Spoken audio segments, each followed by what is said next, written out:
special aloha shout out. Gosh, flying tarantula. With good always comes bad. These are the enemy. Ooh-wee.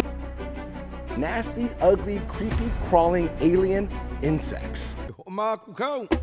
Hana Hui A Maui. Aloha, my ohana. It is your boy back with another aquatic adventure. Now, if you're new to the channel, we talk about everything in the aquarium hobby.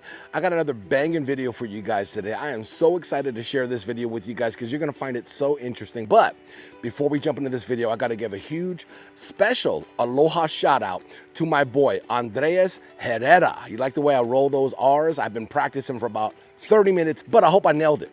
Anyways, I actually did a video where I'm trying to raise some money to pick up a Tancho Showa for Tiki Falls, my 8,500 gallon koi pond. And ever since I dropped that video, my boy has been consistently contributing every video I put out since then. So I wanted to give him a huge shout out. Brother, thank you so much from the bottom of my heart. But then he also put some pressure on me and just contributed on the last video and said, hey, go pick up that Bumblebee Oscar that you saw at Aquarium and Reptile Depot. He put pressure on me. And you know, when I feel pressure, guys, I always act. So I think I might have to go down there once I get enough money and pick up the Bumblebee Oscar. Hopefully they still have it. I think the Bumblebee Oscar was going for 80 bucks. So I really appreciate it. If you guys wanted to contribute to the Tancho Showa, all the links are down in the description, okay? Go check it out. And like I said, I really appreciate all the love and support, and you will get an aloha shout out. But my boy Andreas, this is all about you, brother. Thank you so much, man. You're a true VIP ohana. Now, let's jump into this video where it's gonna be really interesting.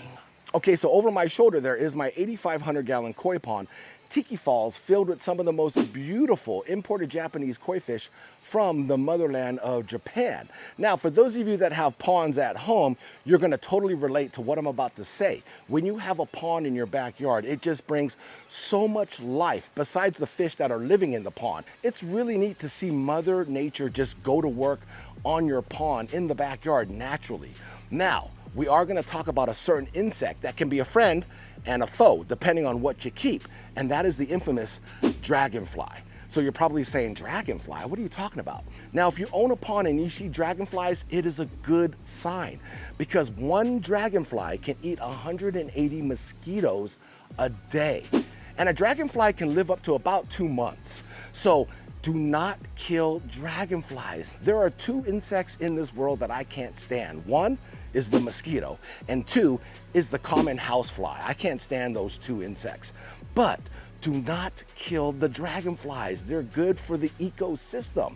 Now, with good always comes bad. When you keep Japanese rice fish, better known as Madaka, that is where the tables turn, and now dragonflies become the enemy because they're baby dragonflies, which are called nymphs, okay? My ohana, don't get them confused with nymphos, okay? That's something different. Nymph, nympho, two different things. I know how you guys think. Get your mind out of the gutter, all right? So, with all that being said, we're gonna talk about the nymph, the baby dragonfly, on why it is a predator insect when it comes to keeping Madaka or Japanese rice fish, okay? You guys are just gonna trip out on this video and what I learned about the nymph, okay? And why it's such a nuisance to the Madaka Japanese rice fish hobby, okay? So let me flip the camera around and show you a bunch of nymphs that I got from my 10-gallon aquarium that held some of the most beautiful Japanese rice fish, my Madaka, all right? Check these nasty, ugly, creepy, crawling alien insects. All right, my ohana, so here is a little bowl full of nymphs, baby dragonflies. Yeah, look how gnarly they look, right? They look like ticks. Now, I pulled all of these out of one of my 10-gallon aquariums that had some beautiful Madaka inside it. And so I know these guys are probably fed on a lot of the babies that were born in that aquarium. And I was wondering why I wasn't getting any offspring. It's because of these guys. Look at them. They are gnarly looking. They're just hanging out, they're alive. Trust me, there is one right here missing a head. So these guys are straight going zombie apocalypse in here and turning into cannibals if they don't have food. There's another piece of body right there. These are the enemy to Madaka breeders. A lot of breeders will have protective screens or covers over their Madaka containers, totes, mini pond bowls, just to protect them from the predators, and the predators being dragonflies. Like I said earlier, dragonflies are a definite benefit when it comes to ponds, but when it comes to Madaka, they are enemies. You don't want them landing in your mini pond bowl or tote, wherever you keep your Madaka. So that's why a lot of Madaka breeders will have covers over the top, screens, so they still get the air and the natural sunlight. But yeah, you can see these things are just creepy crawlers. Now, the weird thing about these guys is like they're very alien like the movie Alien. They have a lower jaw that expands and captures the food. Some species even have like little hooks, like almost like little mini pinchers or teeth that help bring in the prey. As you can see in the footage, that lower jaw just comes out super fast and grabs the prey and brings it right into their mouth. These things are creepy. Not only that though, they can get around fast in the water by almost like jet propel. From the back of their bodies, they can actually shoot sprays of water out so they can actually swim pretty fast through the water. I believe this breed or this type of nymph takes about 40 days before they actually become a full-grown dragonfly. They'll reach a size where it's kind of big, and then they'll crawl out of the body of water and they'll make their way to like a bush or a tree, and they'll kind of set up, and then they'll slowly take on the form of a dragonfly, and the dragonfly will break through the old shell of the nymph. It's almost like a caterpillar. You know how a caterpillar goes into a cocoon? Kind of the same idea.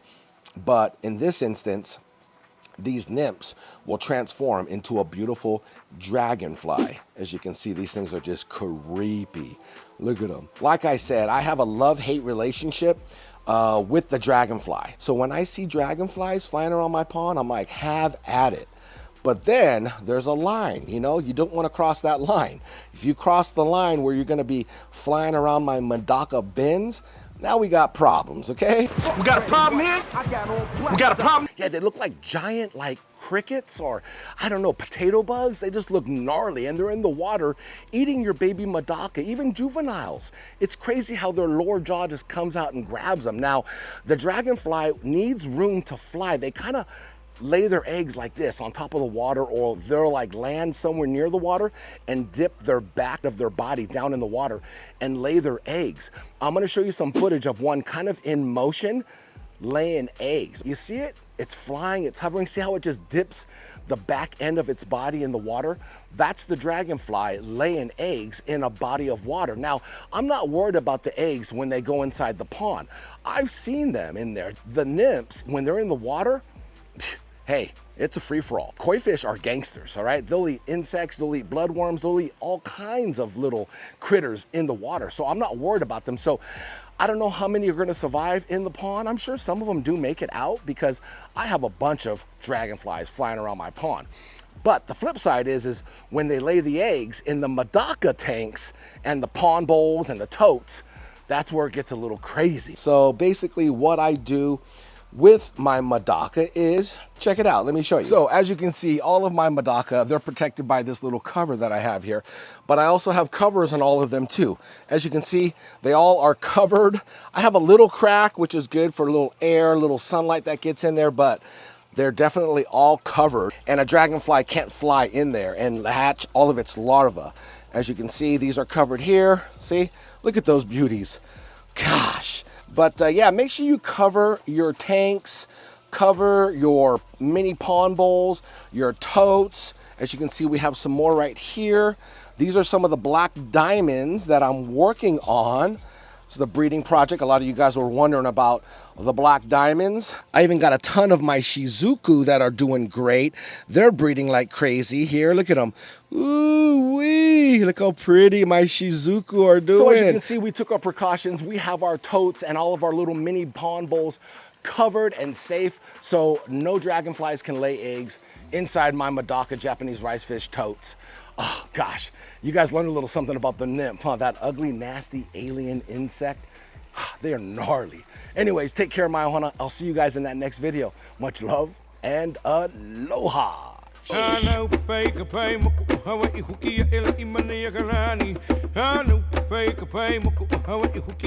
Maui